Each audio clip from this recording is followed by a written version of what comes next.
Hello दोस्तों, good evening. तो आज फिर हम जीके जीएस के 20 प्रश्न लेकर उपस्थित हो गए हैं। तो पहले की तरह ही आप लोग को लास्ट में हम इसका आंसर बताएंगे और फिलहाल आप लोग इसको पढ़ते रहिए और उत्तर अपना कमेंट बॉक्स में दीजिएगा। क्वेश्चन का प्रश्न पढ़कर हम आपको सुना देंगे। तो चलिए हम प्रश्न संख्या 1 की ओर चलते हैं। तो हमारा प्रश्न संख्या 1 है, शिक्षा के अधिकार अधिनियम 2009 कितनी आयु के बच्चों के लिए लागू किया गया है? तो ऑप्शन 1 है 15 से 20 वर्ष, ऑप्शन 2 है 5 से 10 वर्ष, ऑप्शन 3 है 6 से 14 वर्ष, ऑप्शन 4 है 7 से 12 वर्ष। तो आपको इसका सही उत्तर बताना है और अंत में हम सबका आंसर बता देंगे आप लोग को, और अपना टोटल कितना आप सही कर पाए हैं उसको कमेंट करके बताइएगा। कमेंट ज़रूर करिएगा और वीडियो कैसा लगा ये ज़रूर बताइएगा। ठीक, तो चलिए अगला प्रश्न पर हम लोग चलते हैं। तो हमारा अगला प्रश्न है प्रश्न संख्या 2, जनगणना 2011 के अनुसार भारत में महिला पुरुष लिंग अनुपात, यानी कि महिला और पुरुष का क्या हो रहा है, महिला पुरुष लिंग अनुपात क्या है? तो ऑप्शन संख्या 1 है 933 अनुपात 100, ऑप्शन संख्या 2 है 1038 अनुपात 100 1000, ऑप्शन संख्या 3 है 1084 अनुपात 1000, ऑप्शन संख्या 4 है 943 अनुपात 1000। तो अब हम लोग नेक्स्ट प्रश्न की ओर चलते हैं। तो अगला प्रश्न हमारा है, भारतीय संविधान का निम्न में से कौन सा अनुच्छेद यह प्रावधान करता है कि राज्य ग्राम पंचायतों के गठन के संबंध में उचित कदम उठाएगी? तो हमारा ऑप्शन है अनुच्छेद 40, ऑप्शन 2 है अनुच्छेद 45, ऑप्शन 3 है अनुच्छेद 36, ऑप्शन 4 है अनुच्छेद 21। तो अब हम अगला प्रश्न की ओर चलते हैं। तो हमारा अगला प्रश्न है, किस मामले में सर्वोच्च न्यायालय ने संविधान का आधारभूत ढांचा का सिद्धांत प्रतिपादित किया था?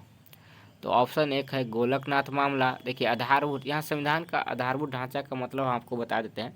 जैसे आधारभूत ढांचा का मतलब हुआ ना, संविधान संशोधन समय समय पर होते रहा है। ठीक, तो संविधान संशोधन हो, लेकिन संविधान का जो मूल आधारभूत ढांचा है उसमें बिना किसी बदलाव के ही संशोधन करना पड़ेगा, नहीं तो उसको मान्यता नहीं देगा, उसको रद्द कर दिया जाएगा, उस संशोधन को इलीगल मतलब खारिज कर दिया जाएगा न्यायालय के द्वारा।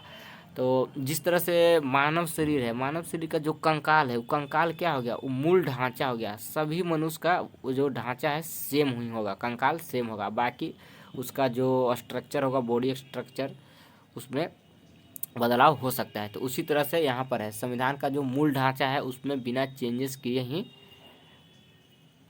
संशोधन। तो पहला ऑप्शन है गोलकनाथ मामला, दूसरा ऑप्शन है मेनका गांधी मामला, तीसरा ऑप्शन है केशवानंद भारती मामला, चौथा ऑप्शन है मिनर्वा मिल्स मामला। तो आगे हम लोग चलते हैं। तो हमारा अगला प्रश्न है, संसद द्वारा पारित विधेयकों पर राष्ट्रपति का हस्ताक्षर अनिवार्य क्यों है? तो ऑप्शन संख्या 1 है वह कार्यपालिका का अध्यक्ष होता है, ऑप्शन संख्या 2 है वह कानून को लागू करने की जिम्मेदारी लेता है, ऑप्शन संख्या 3 है वह राज्यों की संप्रभुता का प्रतीक होता है, ऑप्शन संख्या 4 है उपयुक्त सभी। हमको तो इसका आंसर हम बताते चलते हैं, अंत में बताएंगे तो आप लोग शायद उब जाइएगा, आप लोग को लगेगा कि, तो इसका आंसर हो जाएगा सही ऑप्शन नंबर 4। ठीक, अब अगला प्रश्न की ओर चलते हैं। पिछला प्रश्न का हम आंसर लास्ट में बता देंगे। ठीक, तो हमारा प्रश्न संख्या 6 पर आते हैं। ठीक, तो हमारा प्रश्न संख्या 6 है, राज्य चुनाव आयोग नगर पालिका चुनाव किस अनुच्छेद के अधीन संचालित व नियंत्रित करता है तथा उसका अध्ययन करता है? जो राज्य का जो चुनाव आयोग होता है ना, वो नगर पालिका का जो चुनाव होता है उसको किस अनुच्छेद के अधीन संचालित व नियंत्रित करता है, यही आपको बताना है। तो हमारा ऑप्शन संख्या 1 है अनुच्छेद 243 जेड, अनुच्छेद 243 सब क्लॉक डी, अनुच्छेद 240 सब क्लॉक 1 और अनुच्छेद 241 सब क्लॉक 2। क्लॉक 2, सॉरी सब क्लॉक हम सब में बोल दिए हैं, सब क्लॉक नहीं होगा, क्लॉक होगा। ठीक, तो इसका सही उत्तर हो जाएगा ऑप्शन संख्या 1 अनुच्छेद 243 जेड। अब अगला प्रश्न की ओर हम लोग चलते हैं। तो हमारा अगला प्रश्न है, कौन सी समिति आपराधिक राजनीति और नौकरशाही संबंध पर गठित किया गया था? इनमें से कौन सा समिति है जो आपराधिक और नौकरशाही संबंध पर गठित किया गया था? तो ऑप्शन हम पढ़ देते हैं। तारकुंडे समिति, संथानम समिति, बोहरा समिति, ऑप्शन चौथा है इंद्रजीत गुप्ता समिति। तो इसका सही उत्तर हो जाएगा बोहरा समिति। ठीक, अगला प्रश्न पर हम लोग चलते हैं। तो हमारा अगला प्रश्न है, स्वतंत्र भारत के प्रथम भारतीय गवर्नर जनरल कौन था? तो ऑप्शन 1 है सी राजगोपालाचारी, ऑप्शन 2 है जनरल करियप्पा, ऑप्शन 3 है हीरालाल, ऑप्शन 4 है मौलाना आज़ाद राष्ट्रीय। तो आपको हम बता देते हैं, इसका सही उत्तर हो जाएगा सी राजगोपालाचारी। ठीक, अगला प्रश्न पर हम लोग चलते हैं। हमारा प्रश्न संख्या 9, राष्ट्रपति को शपथ कौन दिलाता है? ठीक, भारत के मुख्य न्यायाधीश, प्रधानमंत्री, अटॉर्नी जनरल, महाधिवक्ता। तो इसका सही उत्तर हो जाएगा ऑप्शन संख्या 1, भारत के मुख्य न्यायाधीश। अगला प्रश्न की ओर हम लोग चलते हैं। तो प्रश्न संख्या 10 है, भारत के राष्ट्रपति त्याग पत्र किसको देता है? भारत के राष्ट्रपति त्याग पत्र किसको देता है? तो इसका सही उत्तर हो जाएगा उपराष्ट्रपति को। ठीक, भारत के जो राष्ट्रपति है अपना त्याग पत्र उपराष्ट्रपति को देता है। प्रधानमंत्री, मुख्य न्यायाधीश, लोकसभा के अध्यक्ष, ये सब नहीं होगा। ठीक, अगला क्वेश्चन हम लोग पढ़ते हैं। अगला प्रश्न है, भौतिक विज्ञान में नोबेल पुरस्कार प्राप्त करने वाले भारतीय वैज्ञानिक कौन है? तो ऑप्शन 1 है डॉक्टर सी.वी. रमन, ऑप्शन 2 है डॉक्टर जे.सी. बॉस, ऑप्शन 3 है डॉक्टर एम.एन. साहा, ऑप्शन 4 है डॉक्टर एस.एन. बॉस। तो इस प्रश्न का सही उत्तर हो जाएगा doctor CV. Raman. Doctor CV. Raman को भौतिक के क्षेत्र में नोबेल पुरस्कार दिया गया था। अगला प्रश्न पर हम लोग चलते हैं। तो हमारा अगला प्रश्न है, एक्स किरणों में समाविष्ट है। तो एक्स किरणों में कौन कौन समाविष्ट रहता है ये बताना है। तो ऑप्शन संख्या 1 है केवल इलेक्ट्रॉन, ऑप्शन संख्या 2 है केवल प्रोटॉन, ऑप्शन संख्या 3 है केवल न्यूट्रॉन, ऑप्शन संख्या 4 है विद्युत चुंबकीय तरंग। तो इसका सही उत्तर हम आप लोग को बता देते हैं। तो इसका सही उत्तर है विद्युत चुंबकीय तरंग। एक्चुअली में हम यहाँ पर वो जो 5 सेकंड का टाइमर लगाया जाता था वो नहीं लगाए, क्योंकि उससे वीडियो में लैगिंग आने रहा था, कुछ प्रॉब्लम हो गया है, इस वजह से नहीं लगाए। तो आगे से हम सभी वीडियो में आपको टाइमर के साथ लाएंगे। अभी थोड़ा प्रॉब्लम हो रहा है, एडिटिंग करना पड़ता है खुद से उतना। तो चलिए इसका सही उत्तर हम लोग जान लिए। अगला प्रश्न हमारा है, मवेशियों के मुंहफट रोग किस सूक्ष्म जीव के कारण होता है? मवेशियों में यानी कि पशुओं में जो मुंहफट रोग होता है वो किस सूक्ष्म जीव के कारण होता है? तो ऑप्शन संख्या 1 है कवक, ऑप्शन संख्या 2 है प्रोटोजोआ, ऑप्शन संख्या 3 है विषाणु, ऑप्शन संख्या 4 है बैक्टीरिया। तो इसका सही उत्तर हो जाएगा विषाणु।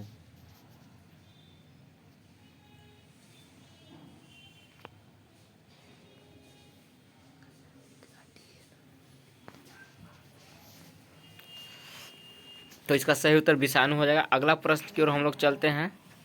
तो हमारा अगला प्रश्न है,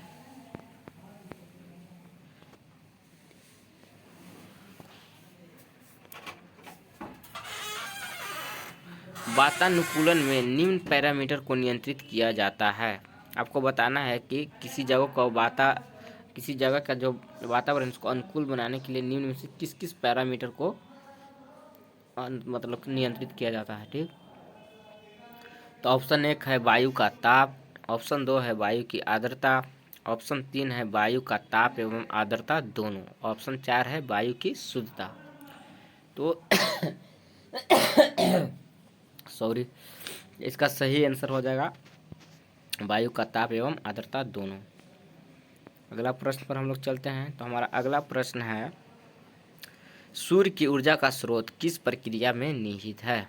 ऑप्शन 1 है फोटो इलेक्ट्रॉन उत्सर्जन, ऑप्शन 2 है नाभिकीय विखंडन, ऑप्शन 3 है नाभिकीय संलयन, ऑप्शन 4 है तपायनी उत्सर्जन।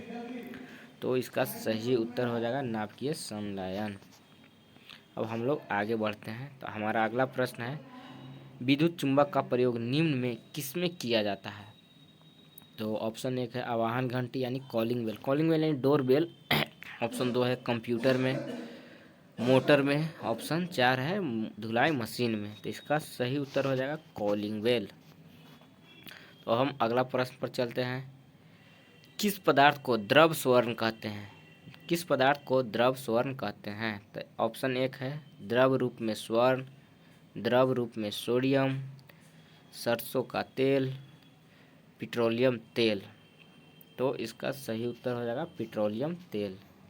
आगे हम लोग चलते हैं। तो हमारा प्रश्न संख्या 18, प्रश्न संख्या 18 है निम्न में कौन ऊष्मीय इंजन नहीं है?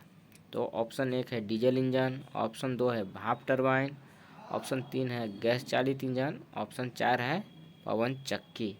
इसका सही उत्तर हो जाएगा पवन चक्की। पवन चक्की है जो ऊष्मीय इंजन नहीं है, बाकी सब ऊष्मीय इंजन है। अगला प्रश्न हम लोग देखते हैं। तो हमारा अगला प्रश्न है निम्न में कौन सबसे अधिक कठोर है?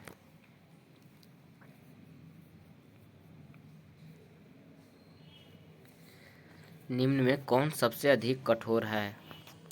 तो हमारा प्रश्न संख्या 1 है माइल्ड स्टील, प्रश्न ऑप्शन संख्या 2 है हाई स्पीड स्टील, ऑप्शन संख्या 3 है कास्ट आयरन, ऑप्शन संख्या 4 है कांच। तो इस प्रश्न का सही उत्तर हो जाएगा हाई स्पीड स्टील। आगे हम लोग चलते हैं। तो हमारा अगला प्रश्न है किस गैस में विरंजक का गुण है? तो ऑप्शन संख्या 1 है कार्बन डाइऑक्साइड, ऑप्शन संख्या 2 है कार्बन मोनोऑक्साइड, ऑप्शन संख्या 3 है क्लोरीन और ऑप्शन संख्या 4 है ऑक्सीजन। तो इस प्रश्न का सही उत्तर हो जाएगा क्लोरीन।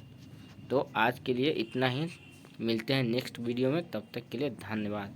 तो आप लोग कमेंट ज़रूर करिए, वीडियो लाइक करिए, शेयर करिए और बताइए वीडियो कैसा लगा। इससे हमको मोटिवेशन मिलेगा कि वीडियो किस तरह से बनाना है। अगर कुछ नहीं बोलिएगा तो हम ऐसे ही वीडियो लाते रहेंगे और आप लोग को भी पसंद नहीं आएगा और हमको भी बुरा लगेगा क्योंकि मेरा व्यू नहीं जाएगा, सब्सक्राइबर नहीं बढ़ेगा।